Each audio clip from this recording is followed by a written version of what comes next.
Les agradecemos de parte de SEINA por estar con nosotros en este pequeño conversatorio de la cerveza sour.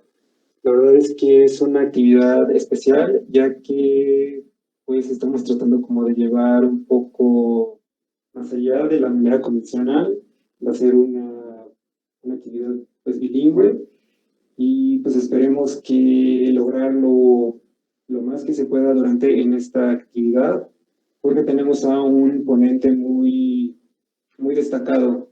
Me voy a permitir a leer una pequeña semblanza de nuestro ponente, que es Michael Tonsmeire. Es un fermentista laureado. Fue cervecero certificado y cofundador de Sapwood Cellars, ubicada en Columbia, Maryland. Es asesor fermentista, bloguero en The Fermentationist y autor del libro American Sour Beers. Este fue publicado en el año de 2014. Es también graduado de Carnegie Mellon University. Fue economista de la Oficina del Estado de Estadísticas Laborales de los Estados Unidos de América antes de iniciar su carrera en la cervecera. Pues así damos inicio a este pequeño conversatorio. Pues les recordamos que durante toda la sesión pueden hacer sus preguntas en el chat y en la ronda de preguntas se las haremos llegar al ponente. Las pueden escribir en inglés o en español. Se las trataré de traducir a nuestro ponente, según, porque en español se habla bien, pero se la pueden escribir en español y se va a traducir, y ya pues con su respuesta también se las vamos a traducir a ustedes. Pues entonces vamos a dar inicio y, okay, Michael, I already introduced you. Thank you so much for having you here. It's actually a pleasure. Thanks for accepting our invitation. I think it's amazing to create bonds despite the language barriers and the current situation. And to get to know more about such an interesting topics as sour beers. So the time is yours, and we'll see you again during the Q&A section.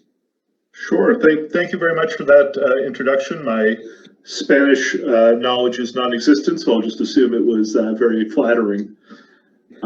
This has been a very international week for me. I spoke to a club in Canada, in Calgary, on Wednesday, and so it's a pleasure to talk to all of you. I'll just give a sort of a brief overview of my career so far. I started homebrewing in college in about 2006, and I thought it was just going to be a fun hobby. And then slowly over time, I started writing about it. I started consulting for other breweries, just doing recipes and providing advice to breweries that were starting. From there, I wrote the book, American Sour Beers, which was put out by the American Brewers Association. So that gave me a lot of positive feedback. And eventually I decided that rather than sitting at a desk for the next 30 or 40 years working for the government, that would be something I regretted if I didn't at least try to make beer for a living. If making beer professionally is something that you aspire to, I would say that there are very positive parts to it, the creativity. Before the pandemic, being able to walk out into the tasting room that we have on site and see people drinking the beer that I created, or seeing them talk about it and how much they liked it. My partner Scott Janish had sort of a similar entry into the industry. He worked as a lobbyist and then had a blog, scottjanish.com, and about a year ago wrote The New IPA, a book about hoppy beers and IPAs. So we sort of, he likes sour beer, I like IPAs too, but we sort of each have our own little bit of a specialty. Today I'm going to focus on sour beer.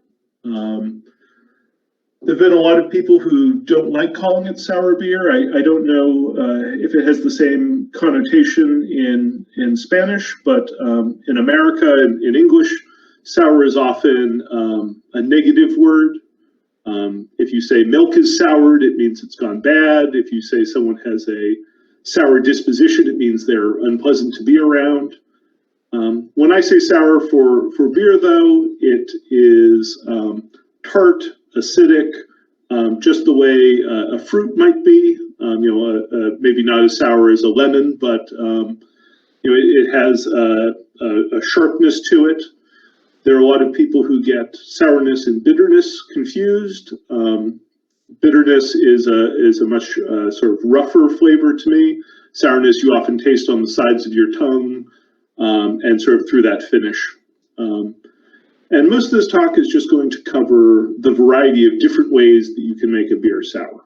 I'm sort of skipping over the easiest option, which is just to take a normal beer and add a bottle of lactic acid or some very sour fruit juice. But the other ones are usually involving some sort of fermentation. So either lactobacillus, which is the microbe, the bacteria that is involved in making yogurt or buttermilk. If you're interested in those methods that use lactobacillus, even if you sort of can't find a good, specifically for brewing lactobacillus, you can use whey from yogurt, you can use lactobacillus probiotic, you can use any sort of source of lactobacillus. Pediococcus is the other sort of primary souring bacteria. It works a lot slower than lactobacillus, but can make a much stronger acidity. And there's a few more, but we'll get to those in time. This is a beer that we brewed about a year ago. I had cranberries and orange zest. Sour beer is a really fun way to play with a lot of ingredients that might be local to you. Every time I travel for brewing, it's always really interesting to see what local home brewers and local professional brewers, how they've taken the process and the techniques of sour beer and then used local barrels or used local fruits or grains or microflora. I think that's really sort of the exciting thing in beer right now is the diversification, rather than just everyone making IPA with the same hops and the same malts and the same clean ale yeast, to see the creativity that people are creating out there with sour beer. So there are sort of four primary approaches to making sour beer. And I'll go through each of these in turn, and if you've got questions, feel free to put them in the chat. I'll try to get to as many as I can. If you'd like a copy of the slides, just request it and I'll send it along. My email will be at the end of the presentation. If you have a question that you think of later, please, again, I'll have my email up there and I'll do my best to answer any questions that you have. There are three relatively quick souring processes. So kettle souring can take as little as 24 hours and then just sort of followed by a normal fermentation of a week or two. Combining the lactobacillus with a normal brewer's yeast, a Saccharomyces cerevisiae or Brettanomyces, might take a couple of weeks longer than that. And at the same about a month, there are lactic acid producing yeasts, and I'll get into that.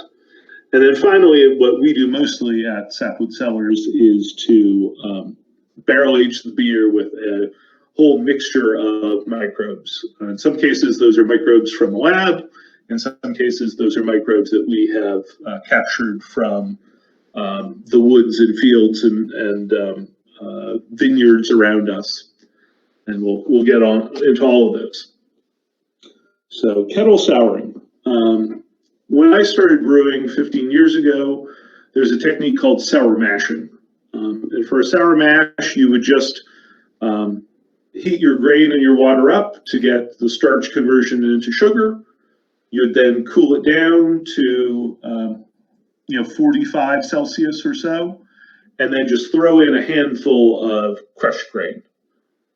The advantage of that is that it's very easy. The problem is that there are lactobacillus that love to live on grain, but there are all sorts of other microflora that might make it taste more like garbage in the middle of summer. It can be a really unpleasant butyric acid, caprylic acid, these compounds that just are obnoxiously terrible, that just no one, there are some off flavors that people debate that they like a little bit. I don't think that butyric acid, which tastes like, if you've ever vomited, that's butyric acid. It's just really terrible, and people would come up with all these processes where they would try to remove as much oxygen as they could, or they would lower the pH a little bit, or they'd make a little starter with the grain. But really, in the end, it just made for a very sort of slow process that was not reliable. And so kettle souring was sort of, around that time, 10 to 15 years ago, became sort of the standard quick souring process. So the way we do it is that order of that first bullet. We take the wort up to pasteurization temperature, so 80 to 90 Celsius. We'll hold it there for a few minutes.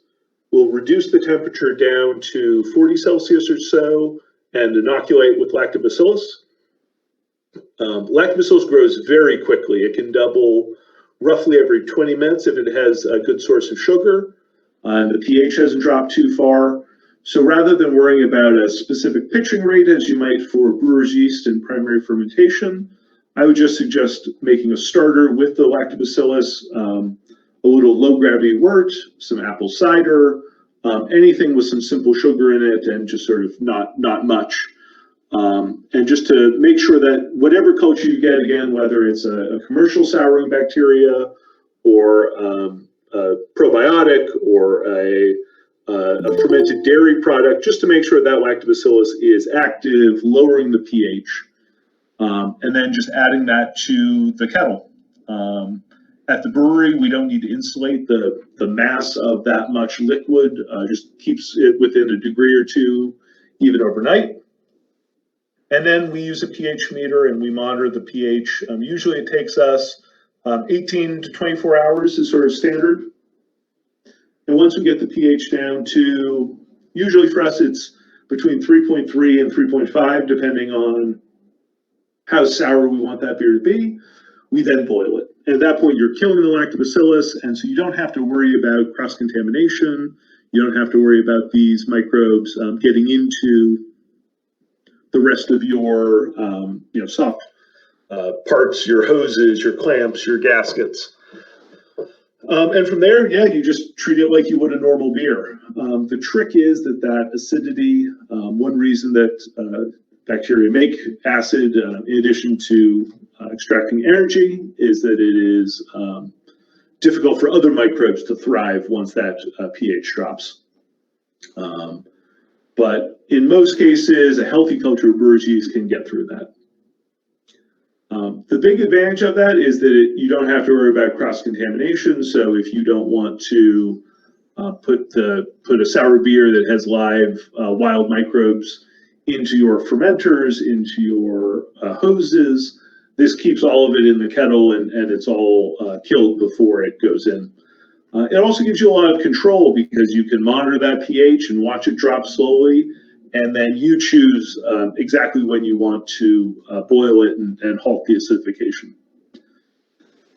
The big drawbacks are that you need to be at the brewery, or if you're a home brewer, you have to be taking those measurements. And there's a chance that the just perfect level of acidity will happen at 3 in the morning. And if you're not, getting up from bed to check on it, you may miss it. And by the morning, it may be too sour for your taste.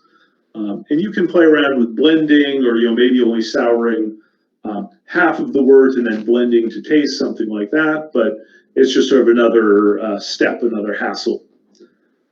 You can have primary fermentation issues, particularly if you are pushing the pH down into the 3.1 kind of range. A lot of brewer's yeast won't be necessarily killed by that low acidity, but they will go through acid shock, and we can talk about a little how to avoid that and whatnot in a couple of slides. It's also, for what it's worth, energy intensive. So you are heating all this liquid up to almost to a boil, and then using water to chill it back down, and then boiling it after that, and then chilling it back down. So you're roughly doubling your energy costs compared to a standard beer. As a home brewer, that may not be that important. You could even, after pasteurizing, just seal it up and allow it to cool, closer to ambient temperature. But at our scale, we have to use water, which we recapture as best we can, but that's not always an option. One of the things you always hear is that hops are preservative. And one of the main things they preserve against is lactobacillus. And so before souring, I wouldn't add any hops at all, not even 2 or 3 IBUs, as you might hear sometimes. I would suggest growing your own lacto. At our scale, we just buy 1 homebrew pitch, and then we step it up to usually about 19 liters for our batch size. And that's, only about, I believe it's, what is that, like 1% of the batch size. So it doesn't have to be a very large starter. Again, lactobacillus grows very quickly. I've had very good luck. There's a yeast lab in Chicago called Omega that makes a lactobacillus blend that has a lactobacillus brevis and a lactobacillus plantarum. That's what we usually use. The brevis gets the pH down to 3.4 very quickly, and then the plantarum sort of takes it from there. White yeast and white labs also have pretty good strains, as well as Good Belly is a probiotic that a lot of brewers have good work with. One tip is to add a little bit of lactic acid to the wort to get the pH down to about 4.4, 4.5 before souring. Sort of the side benefit of that is that it helps prevent anything at a pH of 4.4. Nothing that can infect a human will thrive. It won't necessarily kill it immediately, but if you have somehow E. coli, salmonella, any sort of human pathogens, because the humans are considerably higher pH, they just aren't adapted to that low pH. But sort of the main reason is that lactobacillus will destroy proteins. It's proteolytic, and lowering the pH helps to reduce the effectiveness of that enzyme. If you don't lower the pH, that's when you often see kettle sours. If you pour a glass of it, the head will sort of sizzle down, almost like you're pouring a Coca-Cola or a Sprite, something like that. So that helps to preserve a little bit more body, a little bit better head retention, makes it look a little bit better. My friend Matt Humbard, who does the Milk the Funk podcast and is also starting a brewery close to mine, hopefully this year or next, did some tests with 4 different isolates of lactobacillus. The lactobacillus buchneri was from Y yeast, the lactobacillus delbrueckii was from white labs, and the brevis and the plantarum are from Omega labs. And so you can see at the 4 different test temperatures, some of the strains were very consistent. The lactobacillus brevis and plantarum both had terminal pHs that were within a point or so, regardless of temperature. And that's really great, particularly on a small scale where you may not be able to have perfect, precise control. On the other hand, the lactobacillus buchneri, you can see is sort of wildly different. The 37 and 39C are pretty good, sort of, around 3.5, tart, but not really sour. But if you're too warm or too cool, it's not very reliable. And sort of the worst example is the lactobacillus delbrueckii from white labs.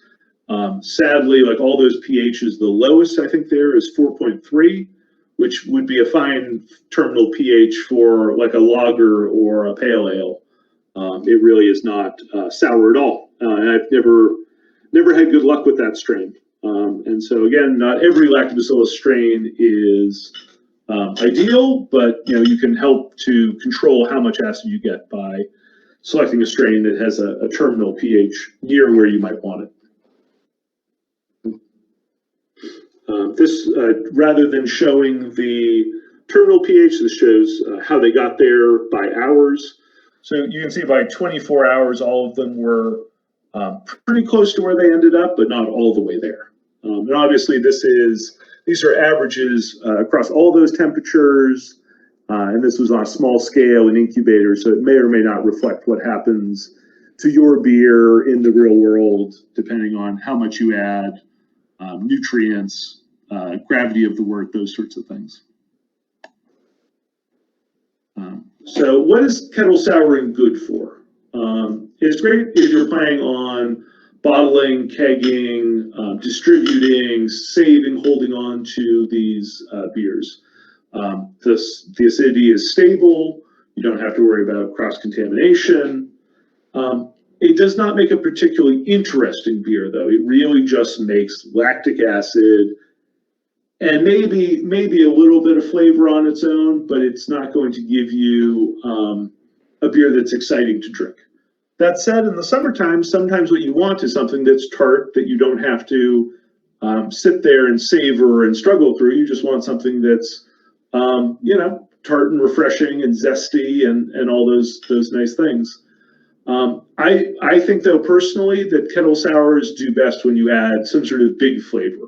If you're adding a lot of fruit, or you're adding a lot of hops, or you're spicing it, or it's a really a malty beer, say a sour stout, and that way, just the acidity is just like one component. It's something that balances the other flavors. In the U.S. now, these beers that people are doing kettle sours and then really blending in like dessert-like flavors. There are, beers that people are adding a lot of marshmallows have become very popular in beer. Marshmallow, graham cracker, and then fruit, and not just fruit juice, but really the puree of the fruit is still in the can, and you're instructed to sort of swirl it up and get almost a smoothie type of experience, often with lactose, milk sugar, or vanilla, or these sort of really bold, creamy flavors. And that's the sort of thing that kettle souring does well, because it's not worth spending a lot of time developing nuance if all you're going to do is cover it up with big, bold flavors. If you're interested in making a beer that is both hoppy and sour, so like a sour IPA, kettle souring can work well. After souring, when you're bringing it up to a boil, then you can add more hops and not worry about it. You've already gotten sourness. Just a word of warning, bitter and sour are two flavors that are very rarely complementary. Almost all the other sort of basic flavors go well together. Sweet and sour is an easy one. Salty and sweet. Bitter and salty, even, saltiness helps to cut bitterness. But sour and bitter, if you have a very high amount of both, it just really is, it says something to your brain that this is not something you want to be drinking. And so I would focus on, if you want to add hops to a sour beer, doing it at a lower temperature, whether it's dry hopping or whether it's just a whirlpool addition with that you've already partially chilled, so you don't get as much isomerization of the alpha acids, and you don't get as much bitterness to sort of fight against that sourness. I think it's also pretty good for, I would say, low to medium acidity. Once you go below 3.2, that's when you start having issues with the yeast fermentation after souring. So acid shock is something that yeast go through. Essentially, if you add them to a sour beer, they have to reconfigure the way their cell membranes work to overcome that pressure that's put on them by the low pH. It halts growth immediately, so you don't get that quick start to fermentation. They then go through a process called acid adaptation. And it, even sort of in the best case, it will kill a good number of the cells, roughly a third of them. And sometimes they can't adapt at all. If the pH is too low, and the strain is just not accustomed to it, they just never start fermenting, and you just end up with a sweet and sour beer with no alcohol. Even the cells that survive may have a compromised metabolism, so you may see lower attenuation or various other issues. So at a minimum, you want to make sure that you are adding more yeast. Maybe treat your kettle sour almost as if it was a stronger beer. More yeast, more nutrient. I would definitely more oxygen, all those sorts of things to make sure they have healthy cell walls. I did a couple of tests a few years ago where I just added acid to the same wort and then fermented it with 3 different yeast strains. Each of them, even down to about 3.5 pH, the yeast was okay. The apparent attenuation you can see there in day 11 was a little bit lower for California ale yeast, 71 compared to 69%. But as soon as you get down to 3 pH, the attenuation drops another 5%. That was pretty much the case across the board. Dry English ale yeast had the same attenuation at sort of standard pH of 5.1 and down to 3.5. But when you go down to just about 3, again, you lose about 5%. And on top of that, you can sort of see those tasting notes over on the side there. Rubber, buttery, and not only did it not ferment well, but it really, you could taste that it was not a healthy fermentation. And even Saison yeast, which you might assume is a little bit more resilient, was 10% less attenuative and had sort of sharp, clove, unpleasant flavors. So in this case, I didn't do anything else. I just pitched the yeast right out of the White Labs tube. So again, you might be able to overcome this with a little bit more aggressive yeast management. And so one option for that was there's a Matt Bachman paper. He's a PhD researcher, but then also owns his own yeast lab. He wrote this paper, Terminal Acid Shock Inhibits Sour Beer Bottle Conditioning by Saccharomyces cerevisiae. You can find that online.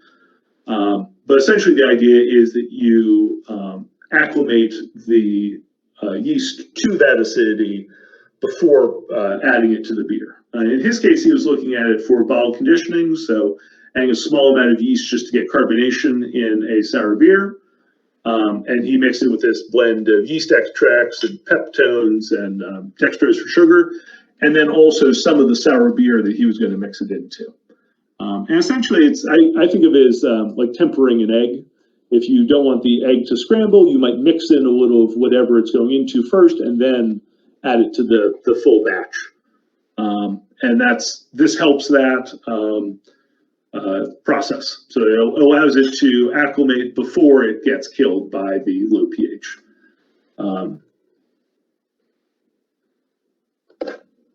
And then if you go on the Milk the Funk wiki, which has all sorts of fantastic information about making sour beers, either at home or commercially, a lot of people have come up with sort of their own versions of this that are maybe a little bit more accessible ingredients and things like that. I'll say we generally don't have to do this even for bottle conditioning. We use a wine yeast that is more acid tolerant, and that's been our solution to it. So that was kettle souring. If anyone has any questions, again, feel free to put them in the chat, and I'll get to them once I get through all these slides. So quick mix fermentation is, so when I say mixed fermentation, I'm just talking about having multiple different microbes in the beer at the same time working together. And so a quick mix fermentation is obviously quicker than a long age sour, which I would be aging in barrels. So for this, we do a standard wort production. We mash the grain, we run it off, we boil it, we cool it, we put it into the fermenter. There are some beers that I can do no boil. So for Berliner Weiss or Goza, I tend to just heat them up to, again, 80 or 90 C to pasteurize, and then right into the fermenter after cooling. I like the sort of, it's a raw, doughy sort of flavor that you get from that, but not everyone likes it. You just chill as usual to, again, whatever range your lactobacillus likes, around 35 to 40 C. add the lactobacillus. And in that case, you can give the lactobacillus a little bit of a head start if you want by 12 hours.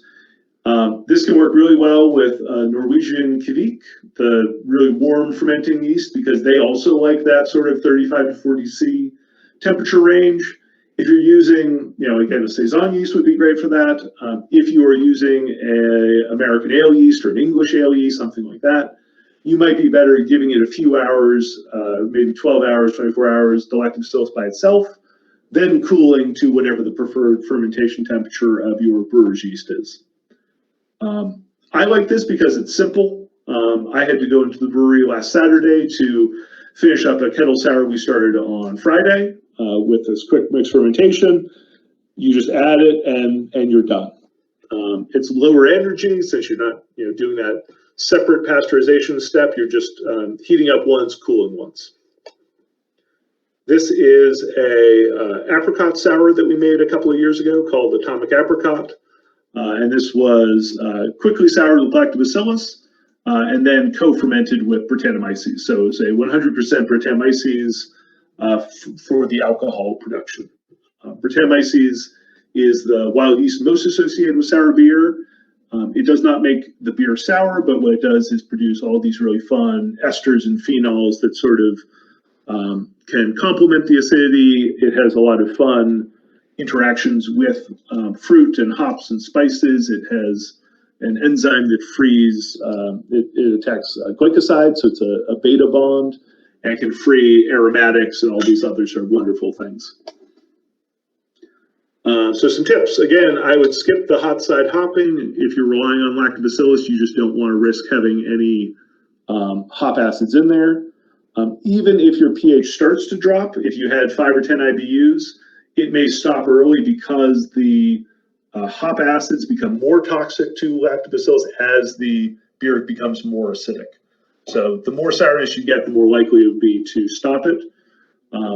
Once you learn the strain, you might be able to use this to your advantage. You might be able to use 2 or 3 or 4 IBUs as enough to prevent it from getting too sour. But again, generally the risk is not sour enough for most brewers.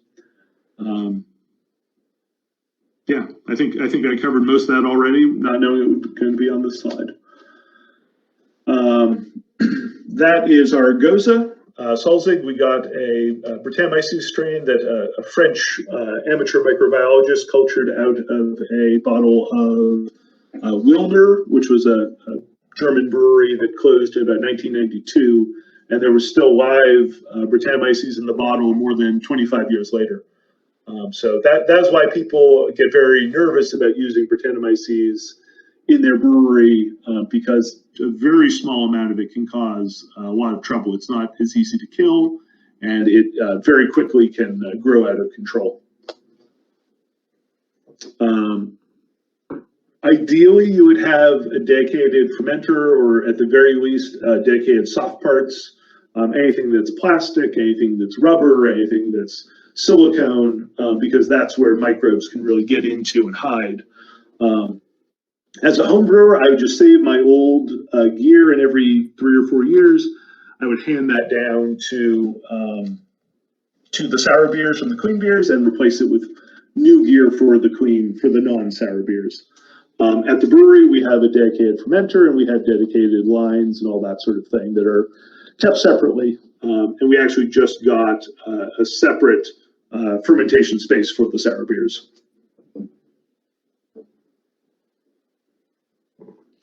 It's easier to do high acidity beers. The yeast is co-fermenting, so in a way it acclimates itself. It's working, it's growing, and the pH is slowly dropping if you're adding it before you're at the terminal pH. As I said, you can pair it with 100% Brettanomyces. Brett tends to be more tolerant of acidity than Saccharomyces. It's very robust, very attenuative. It may take a little bit longer, but it may give you sort of the best of both worlds, where you're getting acidity quickly and then getting some interesting aromatics from the Brettanomyces. This one's relatively new, so this is a whole area that had not even really been discovered when I wrote the book in 2014. So I think probably somewhere in the book I say that bacteria make beer sour. Lactobacillus, Pediococcus, Acetobacter, which makes vinegar. All of those are options. Turns out that wasn't fully true. These lactic acid yeasts, I've got a list of some of the species in a little bit, do both the fermentation, making alcohol, carbon dioxide, but also making the lactic acid. This has a couple of sort of opportunities. You don't have to worry about when you add hops because they're not nearly as sensitive to alpha acids and other hop compounds as lactobacillus. But again, bitter and sour clash, so you might want to look at a lower temperature whirlpool addition. It's nice because it's a single culture. When you deal with the mixed culture, depending on the conditions, certain microbes will grow and certain microbes will maybe be outcompeted. But as a single culture, you don't have to worry about that. It's much less risky for cross-contamination. Most of these strains are not able to ferment complex dextrins and starches like Brettanomyces. They're not any harder to kill than a standard brewer's yeast.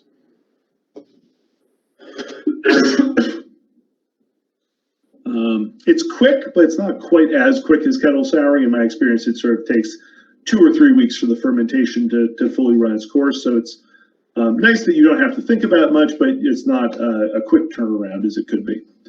We're really just at the infancy of this, and the different genuses and species involved still need more study. What flavors they produce, what good interactions they have, all those sorts of things. So there's a list of some of the genuses that are being either sold or explored in scientific papers. Despite taking Latin in high school, I'm not going to attempt any pronunciations of those. But your best options generally for dried options is Lallemand. They make a Philly sour that is a wild yeast, and then they also have a sour cerevisiae, as they call it, which is a Saccharomyces cerevisiae, where they have used CRISPR to insert a lactic acid producing gene. Genetically modified yeast are probably a topic for another day. It's an area we've started to explore that is very interesting and I think offers a lot of potential. But a lot of people drink local beer because it's more natural and less additives and all those sorts of things, and that's maybe not what GM is about. Here are some samples I got from wild pitch yeast, YH72 and YH82. I just made a sort of pretty standard wort just to try it out, and I split it, and you can see it says base in the shaded columns. That was just with 5 or 6 IBUs at the beginning of the boil, nothing else. And then the hoppy one had a whirlpool addition of mosaic hops. As you can see, the attenuation of the hoppy ones both lagged considerably behind the base. And so while they're not as sensitive to hops as lactobacillus, it's still something that maybe slows down fermentation. And even when we look at 13 days in, the YH72 was really still less than 50% attenuation, which on the hoppy one is pretty concerning. But on the standard one, it got there considerably quicker. So what is lactic acid yeast good for? Again, packaged products, shared equipment, so the same sorts of things that kettle souring was good for, big flavors again. If you're interested in whirlpool hopping, that's the maybe the best option for it. We had been planning on doing a sour IPA with Philly sour until our mobile canning company told us that they consider it a wild yeast and would not let us can the beer. So wasn't an option, despite not being a particularly concerning microbe. A couple of the test batches I did. Okay, so those are sort of the quicker, easier souring methods. Now, sort of the granddaddy of sour beer production is mixed ferment, barrel aged. This is very different in the sense that it's not about, for me anyway, it's not about necessarily having a consistent process or a consistent result. The idea is to make something that is sort of for connoisseurs, as a high-end wine might be. Getting interesting barrels, we try to source from local wineries, local distilleries whenever we can. And then just trying to have as many options as we can. So we'll put, very strong beers in barrels. We'll put very low alcohol beers. We'll use really interesting spirit barrels, hopefully, port barrels, gin barrels, all those sorts of things that, again, are hopefully going to impart some sort of unique, special character to the beer. We started with microbes from pretty much everywhere we could. We bought commercial microbes from labs. We harvested the bottle dregs, the microbes, the sediment at the bottom of sour beers that we like. We have left little samples of wort outside, although we haven't done a full cool ship to naturally cool the beer and inoculate it. Again, different aging conditions, trying to make as much variety as we can so that when the time comes to blend, we have some that are in a new barrel that's very oaky and an older barrel that's not very oaky. Maybe some that are very sour and some that aren't very sour. So we can pick and choose which beer goes well with a certain fruit or which beer might be blended with another beer. And also just so we did not have all of our barrels in the same basket, that they all taste different. If we're dumping a few of them, we're not dumping all of them if we get unlucky. This is a photo that was shared with me by Gabe Fletcher from a brewery in Alaska. And for one of his early batches, he took wort in those two barrels you see there, and that white square on the top, he could cut a hole and removed, and just let sort of the wild mountain air carry microbes in to the beer and see what happened to the fermentation. There's a little sample of some of the yeast that I assembled when I was starting the Modern Times sour beer program out in San Diego. They've really grown hugely since I was there. I think they're already in the top 30 or 40 biggest breweries in the country. And just 6 or 7 years ago, I was brewing their test batches in my basement. So it's amazing the growth even in somewhere like San Diego that has so many well-respected and breweries that have been around for 25 or 30 years. At least in the U.S., the beer market is still very dynamic. If you're thinking about getting barrels, again, like freshness is so much more important than quality. And by that I mean, it's not worth getting a barrel from a winery that has a lot of awards if the barrel is going to be dried out, moldy, insect-ridden. I'd much rather get a barrel that was emptied earlier today from a winery that has good quality, but maybe not the most exciting grapes, or maybe not the best reputation, rather than that one that has a somebody Perker, I think is the big wine guy. I don't need a 100 from Wine Spectator magazine to make a good beer in the barrel. Usually when wineries are done with a barrel, there isn't that much oak left in it. There isn't that much flavor remaining. And so honestly, that's what you want for beer. Beer is more delicate than a big red wine. And so having those second use barrels is really beneficial. We try to fill the barrel as quickly as possible. So we store fermented beer that may or may not have started souring in either stainless steel tanks or plastic totes. And then either when we've emptied a barrel or we get a new barrel, we always have beer on hand to fill it, rather than having to schedule a special brew and mess up our schedule. We purge out as much of the oxygen as we can with CO2 before filling. Depending on the beer, the barrel, we will rinse it with water too. If we want to if we're worried the barrel might be a little leaky, we'll fill it with warm water and try to soak it, pull out some of that oak tannin. Yeah, we always have some extra beer around to top up the barrels after about 6 months.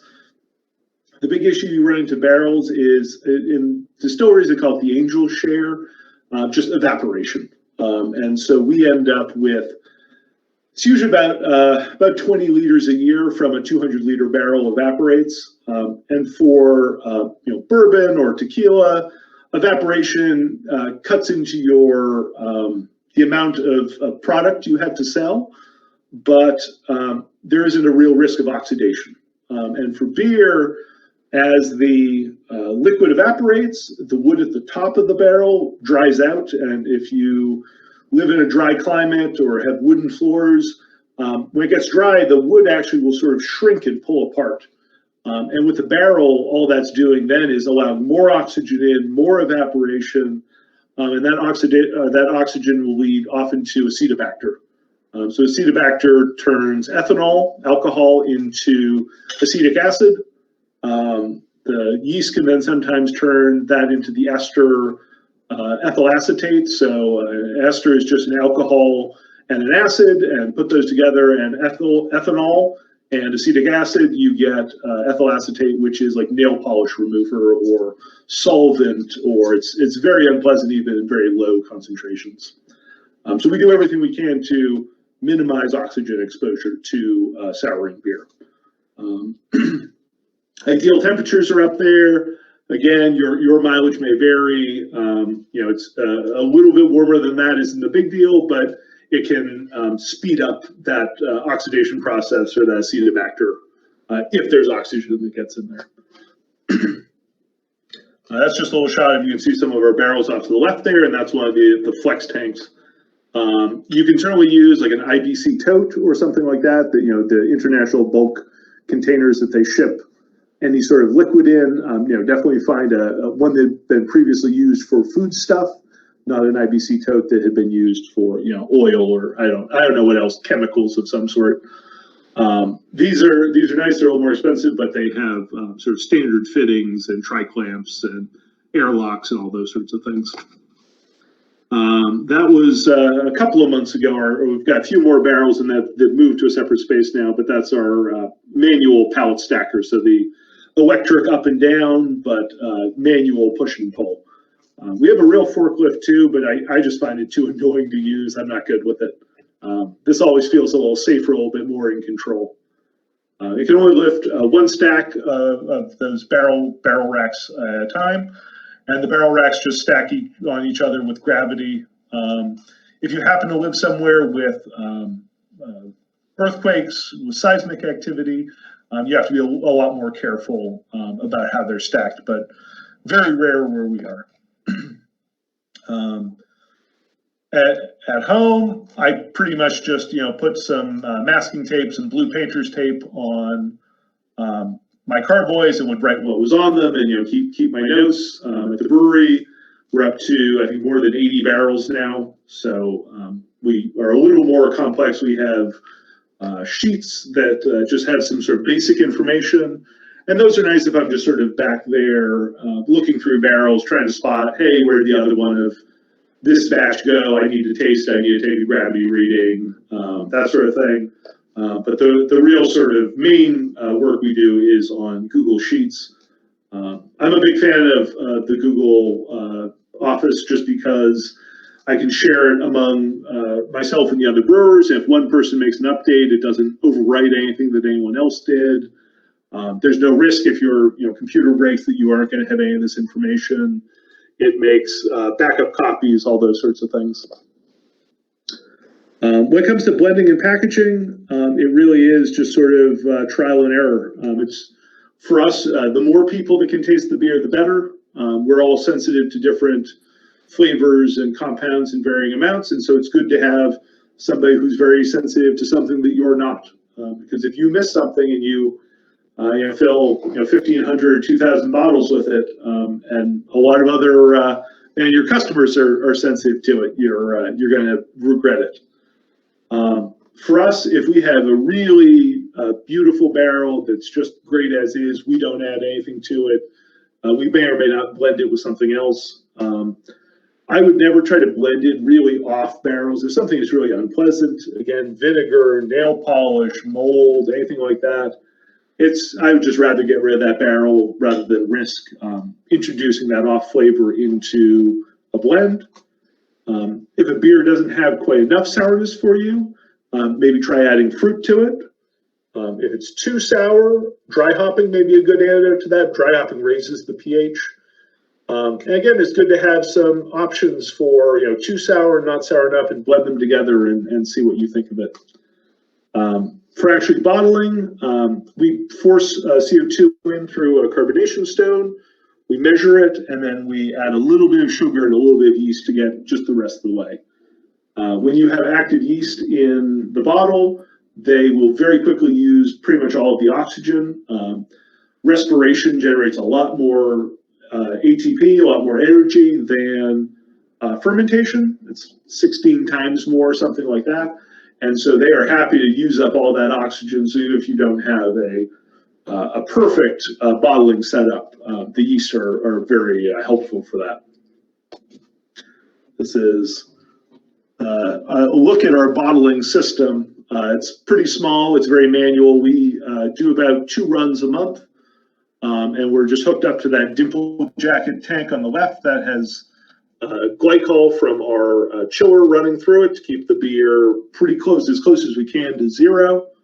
And then, just it's sort of semi-automatic. You put the bottle on, you flip a switch, it runs CO2 into the bottle for about 10 seconds, and then it pressurizes the bottle and then fills it as it slowly lets off the pressure, and then we just manually cap it. We have a more automated capper now. That one we're just pulling a handle, but for now we have one that's air pressure. Oh, there we go. And we try to make these beers look as pretty as possible. So this was one we did with local wildflower honey, and then we dipped it into beeswax from the same local beekeeper. That's the fanciest glass I could find.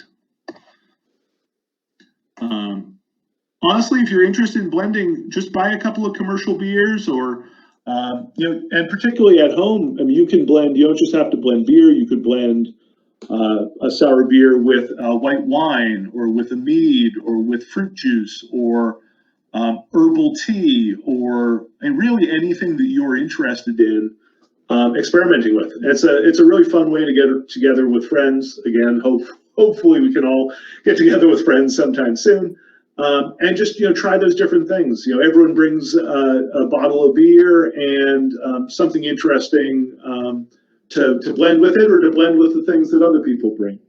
I think it's a really fun way to sort of explore flavors and figure out if it's something you'd be interested in brewing, or if it's just a fun thing to do and discuss and see who can find the most interesting combination. It's always easy to start out with sort of equal ratios of 2 beers and then go from there.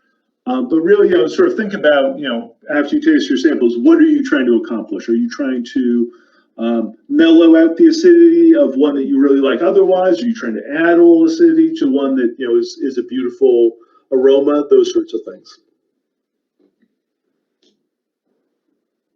Yeah, you can dilute flavors, but you can't really create flavors. Every once in a while you get something that all of a sudden clicks, but usually it's you're working with those flavors that are there already. Whenever possible, particularly for the barrel-aged beers, I try to use local fruit that's in season. We just put a beer onto rhubarb. We've done some foraging for local wild fruit. Purees and juices and concentrates all work really well. Frozen fruit's really good in the off season, or in our cases, we can't get local mangoes or local passion fruit or local guava, and so really our only option is to have those packaged products. Those are wine berries, which are an invasive species that's been growing in the U.S. for 100 and something years, and they're close cousins of raspberries and blackberries, but have their own unique flavor.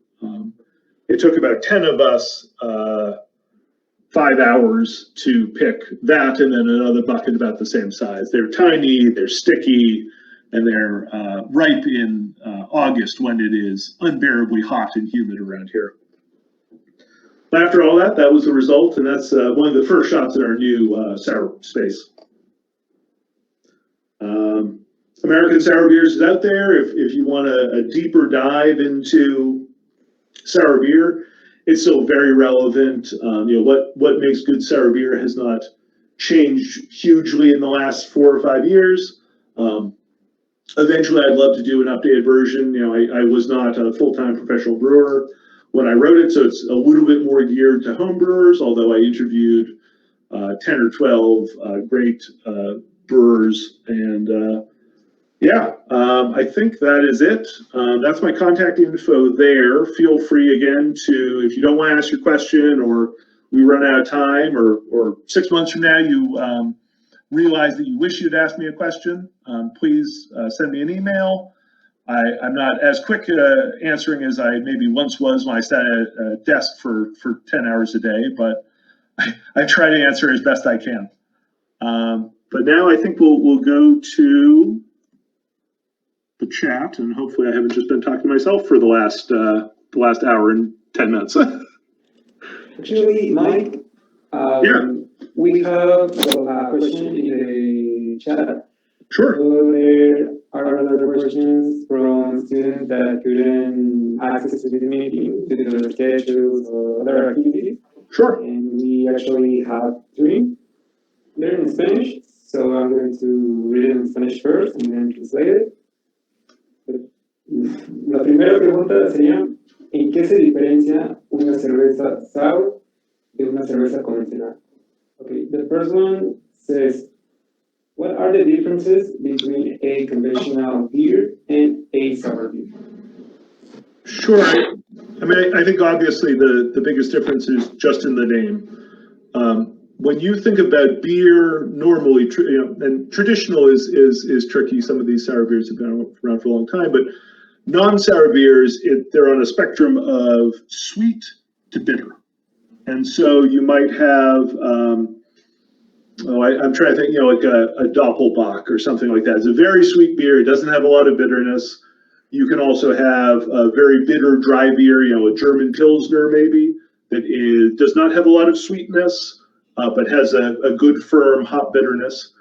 And then there's sort of things in between that might have sweetness and bitterness, say an Imperial IPA, or maybe a beer that even, an American light lager, a Bud Light or something, really is not sweet and it's not bitter either. And so they're all kind of in this two-dimensional space. And then sour beer is really kind of in its own fully separate category. So you can have that same, it could be sweet and sour, it could be dry and sour, it could be just a little bit tart, but not too sweet, just a little bit tart, but very sweet. And so it's really a different balance that you're looking for, in the same way that if you like drinking cocktails or something like that, a lot of them have acidity, whether it's fresh lemon juice or fresh fruit juice.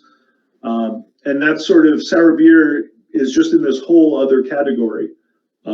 And we've made sour beers that are 12 or 13% alcohol and dark and have figs and dates and these dried fruits, and might be more comparable to a port or a sherry, something like that.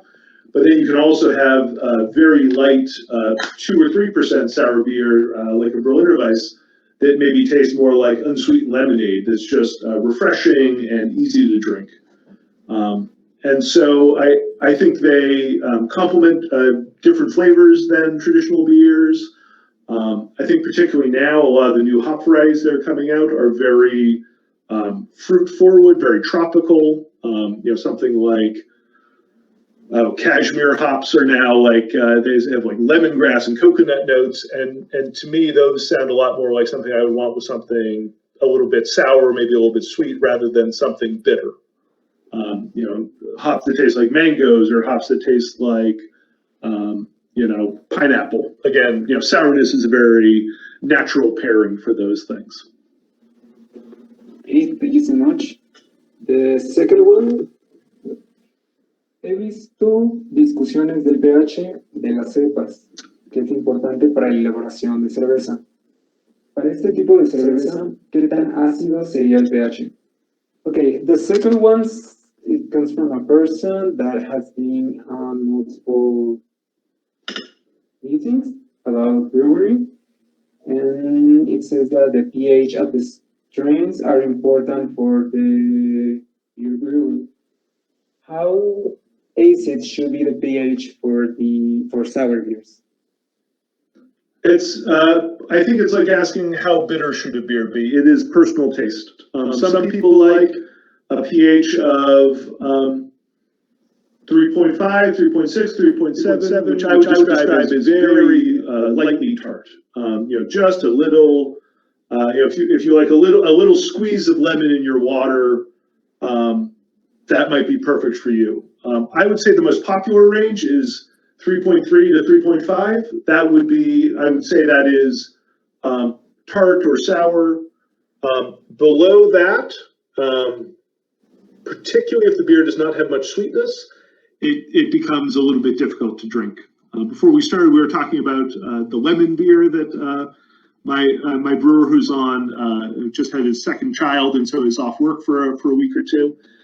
He added a little bit more lemon than I would have suggested. The pH ended up at 2.9, and it is very bracing, very exciting to drink, but not necessarily something I would want more than 50 mils of.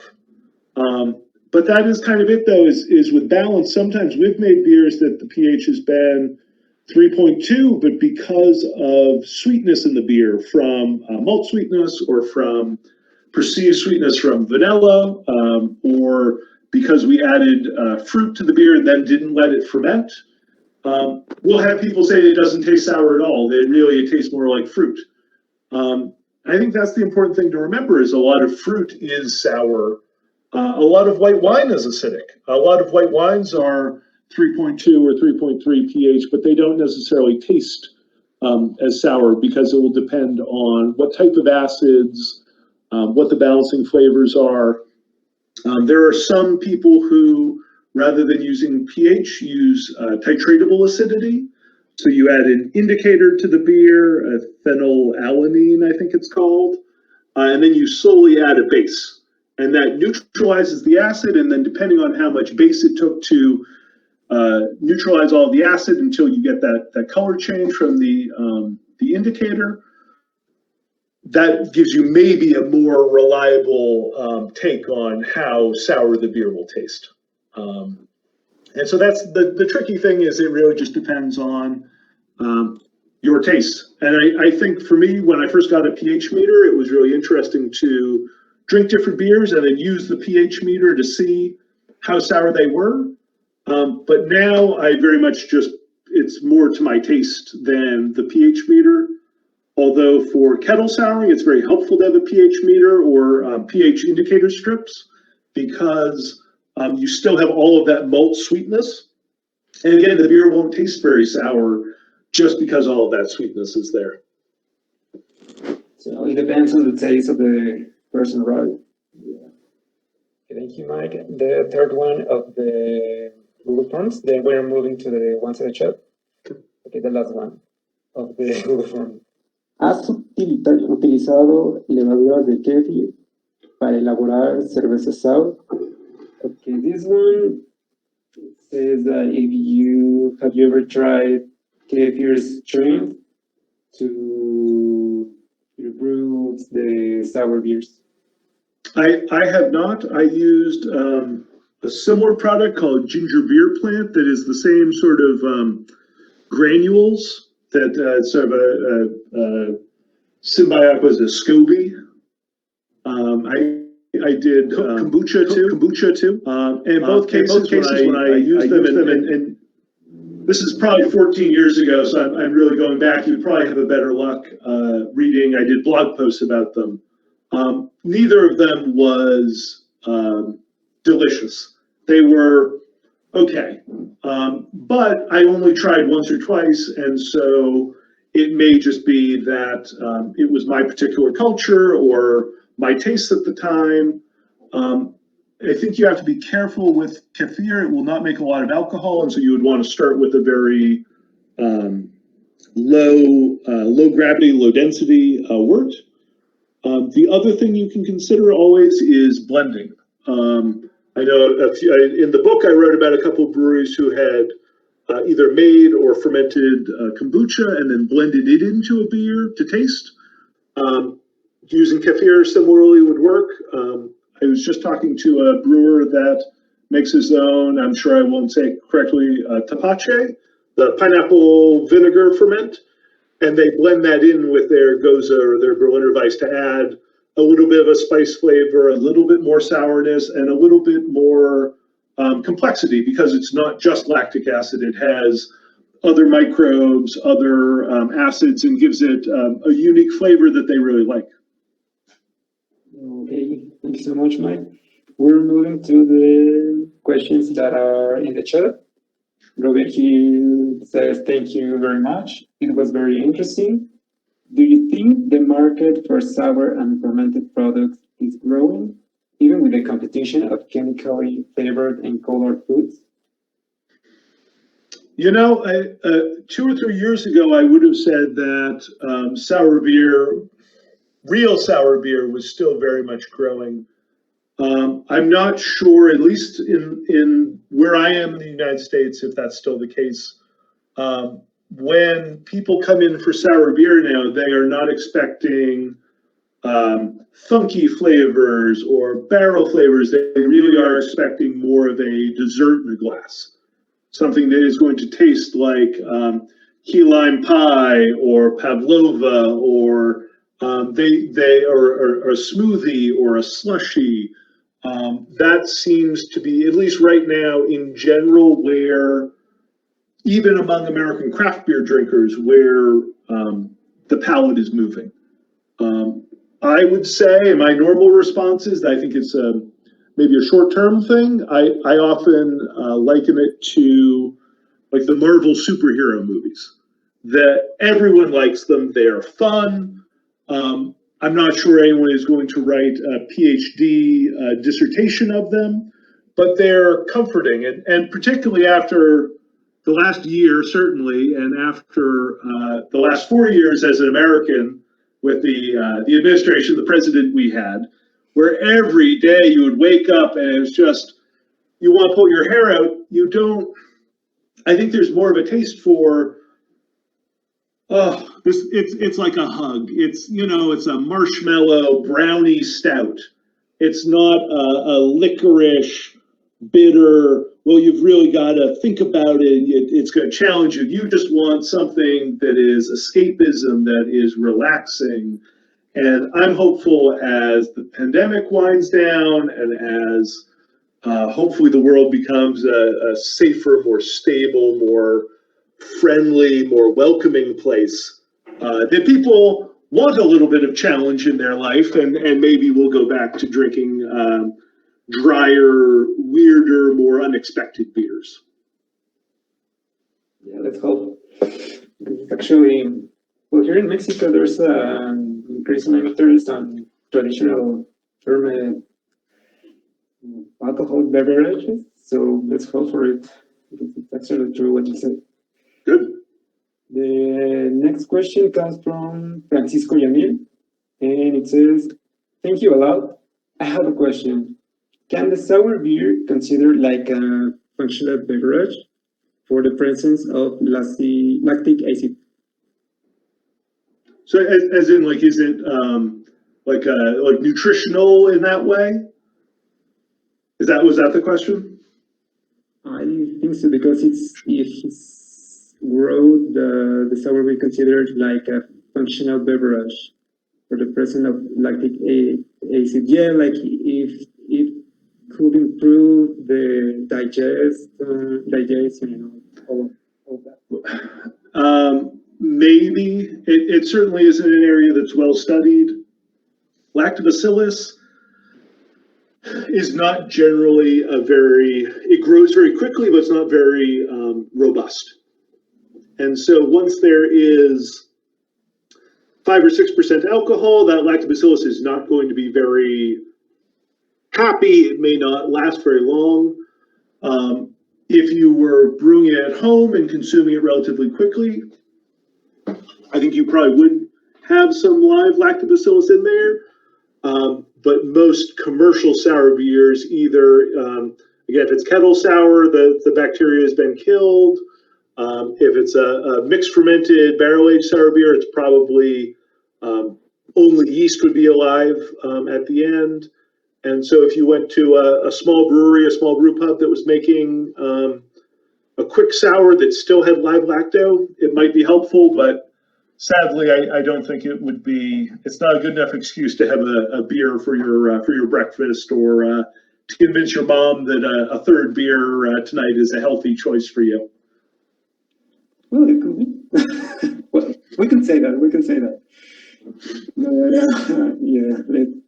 It's actually a good question. I don't know if someone else have a question. I have a personal one. Sure. You talk about the Norwegian strain, the Química. How does it work? That's my question, because I have read of it, but the information is still, at least in Spanish, has been a little bit, limited. Yeah, it's not an area that I am by any means an expert.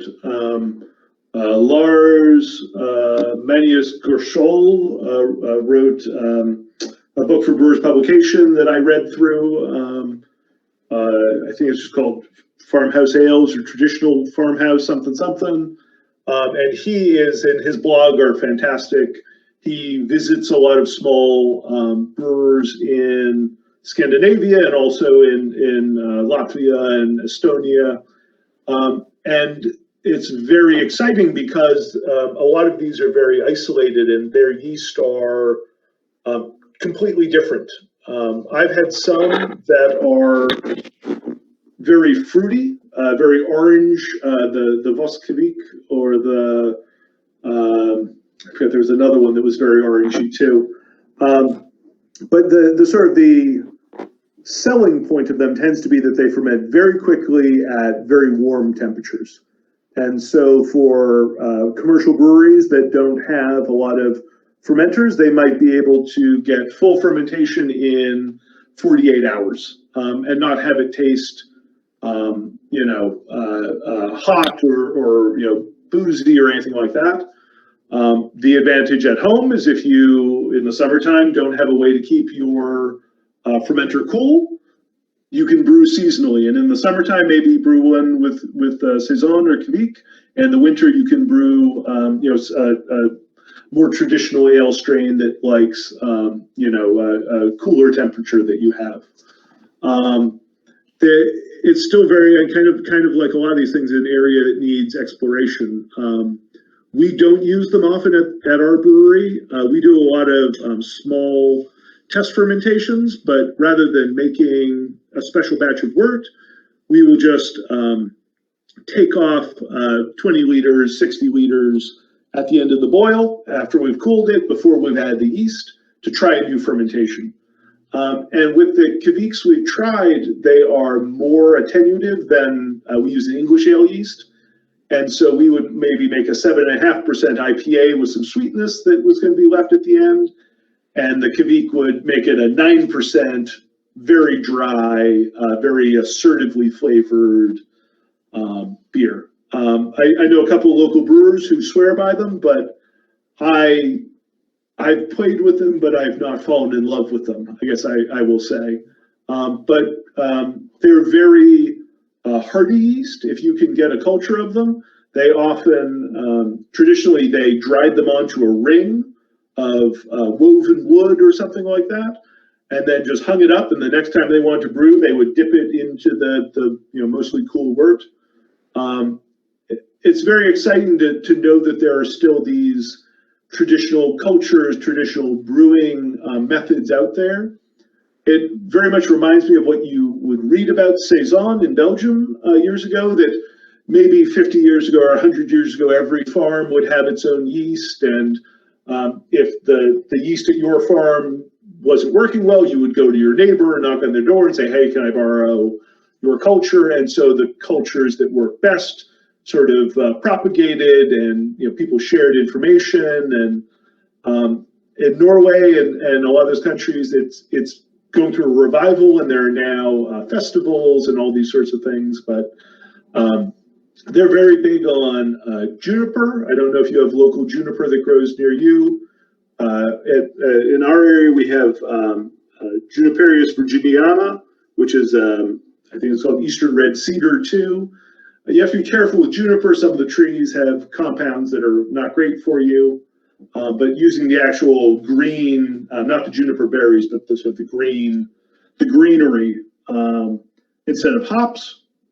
And sometimes there's smoked flavors, and sometimes they're a wide variety. And so I'm more interested in them using those yeasts in a fruity yeast strain to enhance the fruit flavor of an IPA than I am at trying to recreate the traditional examples, because I can't get my hands on the traditional juniper, the traditional malts. I would rather leave the tradition to the people there and use it as a tool to make more interesting beer to my taste. Okay, thank you so much, Mike. Because I consider them that it's actually an interesting topic, because they made like a revolution on the brewing industry. So I got interested about that. So I'm going to say something in Spanish. Chavos, bueno, si tienen alguna pregunta, saben que pueden hacerla en español o en inglés. Se le damos llegar a Mike. Okay, we have another question on the chat. Sure. It comes from Jair Jimenez. He says, thanks, Michael, for sharing your knowledge with us. What are some important aspects to take into account when transitioning from home brewing to a larger scale? Ooh. So that is a very big question. I would say, to me, the biggest differences in brewing a small scale and at our scale, we are about 1,000 liters, so big but not gigantic. Is more of a physics difference than it is a chemistry difference or a biology difference. Is simply moving around that much more hot liquid, cold liquid. And so for us, it was very much early on process, just learning how do you move a beer from the fermenter to the bright tank? How long does the beer need to be cold for? How do you carbonate a beer? How do you, all those just sort of little questions. And thankfully, I had enough context, but also just like YouTube is great. There's a really good series called Brew Life, I think it's called, on YouTube. I will pull it up. And it's just a brewery life. It's a guy who works at a small brewery in somewhere in the northern US, and he just has 5-minute, 10-minute videos. How do you transfer a beer? How do you clean? I mean, that for us, cleaning was a big point early on, just because as a home brewer, you can fill your whatever it is, your fermenter, your kettle, with hot water and a cleaner, and you let it sit for a couple of hours, and you come back and you scrub it and you're done. And on a commercial scale, generally it's clean in place, CIP we call it, where you use a pump and a spray ball and you recirculate a cleaner. And a lot of that is that chemicals are not great for the environment and are expensive, and making 20 times as much chemicals as you need just to soak it is not a great way to do it. And also that's just the way the equipment's sort of designed. It's also, you just have to realize it's the difference between a job and a hobby. If you like brewing because on a Saturday you can have your friends over and drink a couple of beers and laugh and relax, and it doesn't really matter how the beer comes out. It's different when you do it every day, and you have to have a production schedule, you have to have safety protocols, and you have to worry about not only is it a beer that I like and I want to drink, but it's a beer that people buy. And that's a big part of being a professional brewer, is that it doesn't, at a certain point, it doesn't matter how much you like a beer. If no one wants to buy it, you're probably not going to get to brew it very often, because either your boss, if you work at a brewery, is going to say, we still have 10 kegs of that from the last batch that haven't sold, or if you're opening your own brewery, I think you just naturally respond to what people come in and what they're purchasing and what they take home. You're going to want to make more of that, because that's what's paying your bills and your employees' salaries, and allowing you to have that little bit of extra money to do those products and those beers you're excited about. And that's always tricky, and you just have to be prepared to follow trends, maybe not jump on every single new thing that comes in, but you want to be aware of what's going on in the brewing world. A lot of breweries, the bigger they get, the easier it is to dial in and be efficient and reliable on those core beers that you make, but then it's easy to not keep doing what's often the harder work of staying relevant, learning about new hop varieties, new yeast strains, new styles, all those sorts of things. And Scott and I view those things as challenges. We are doing hard seltzer now for the first time, which is just water and sugar, and then people add flavorings. And for us, rather than just opening up a little vial of synthetic mango flavor, we add a little bit of real mango, or we add a little bit of white wine grape, or we add a little bit of lime zest, or we are trying to use real ingredients as much as we can. That's also been a challenge, because you would think that fermenting sugar and water would be easy, but there's no amino acids. There are pH issues. There are all these other things that go into it. And you, even after brewing for 15 years, don't know any of it. So we do research on the internet, we do test batches, we try to figure out, the best way to do it on a small scale, and then scale it up.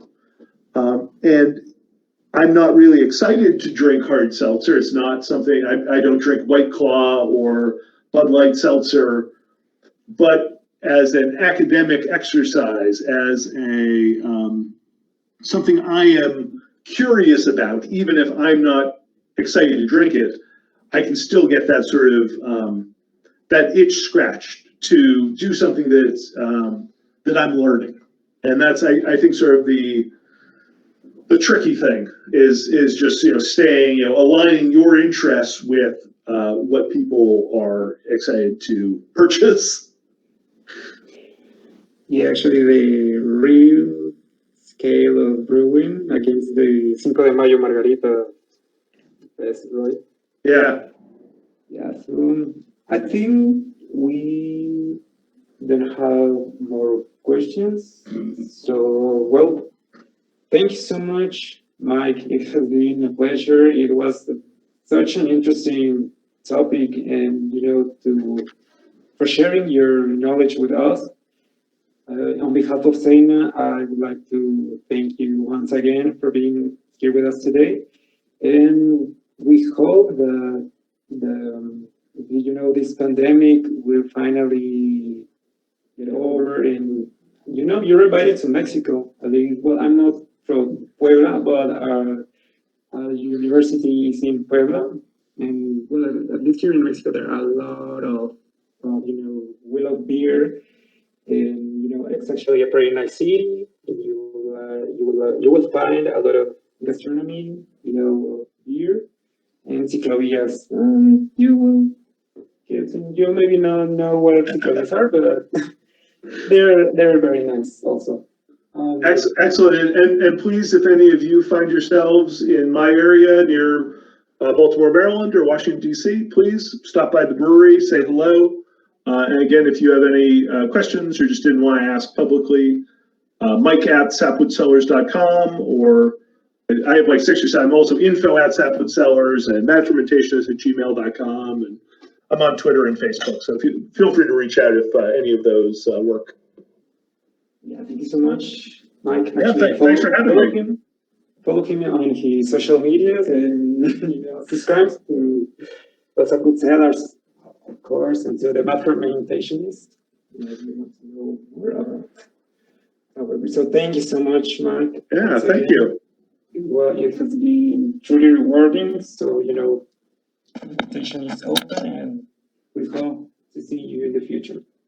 Thank you very much, and enjoy the rest of your evenings and your weekends. Have a nice weekend too. Yeah. So, bye, Mike. Yeah. Y muchas gracias a todos los que nos acompañaron. Les agradecemos de parte de SEINA por haber estado aquí en esta tarde. Les agradecemos su tiempo, les agradecemos su tiempo, Mike, y esperamos que esto haya sido importante para ustedes. Entonces, pues, muchas gracias de parte de SEINA y que tengan buena semana.